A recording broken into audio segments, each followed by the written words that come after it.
হাজার হাজার মানুষকে ধরে নিয়ে যায়, আজকে নির্যাতন করছে। সে আওয়ামী সরকারের সেই গোপন আইন ঘর আজকে বের হয়ে আসছে ভাই।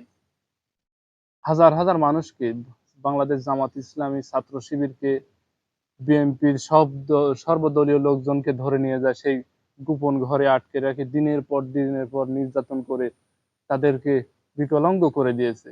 সেই ঘরের রহস্যময় ঘরের বার হয়ে আসছে আজকে, সেখান থেকে বের হয়ে আসতেছে, আজকে লোকজন বের হয়ে আসতেছে। তাদের তাদের মুখের কথা শুনলে আজকে ভিতর থেকে কান্না বের হয়ে আসতেছে। আজ কতটা নির্যাতন করেছে আজ এই আওয়ামী সরকার, তাদের ধরে নিয়ে যায়। মামা এখানে কারো পাঁচ আটটা আসে নেই মামা, যে কথা বলতে আসে সে কথার মধ্যে কোনো ঝয় ঝামেলা নেই। পাঁচ লেগে আছে মরলে শহীদ। তারা এমন সিস্টেম করেছে দেশের ভিতরে, এমন সিস্টেম করেছে তারা 41 সাল পর্যন্ত এ দেশের মানুষের মুখের কথা বলতে দেবে না, মুখের কথা কখনো বলতে দেবে না, এই সিস্টেম করছে। তাদের গোপনীয় ঘর তৈরি করছে, সেখানে তাদের বিরুদ্ধে যে একটি কথা বলছে তাকে ধরে নিয়ে যাচ্ছে, নিয়ে যায় ওখানে দিনের পর বছরের পর আটকা রাখছে।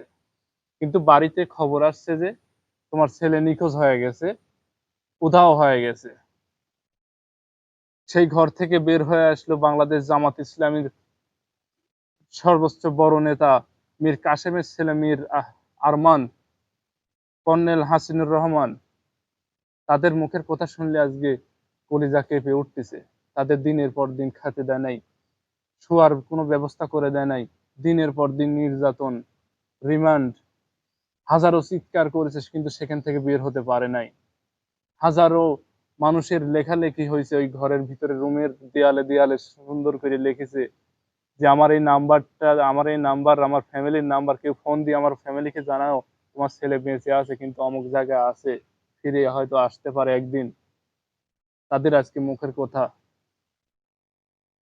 তাদের আল্লাহ আল্লাহ সহায় হয়েছে।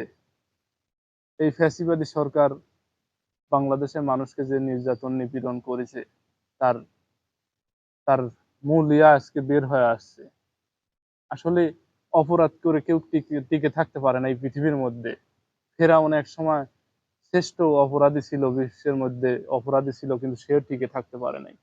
তেমন আজকেও এই সরকার টিকে থাকতে পারলো না।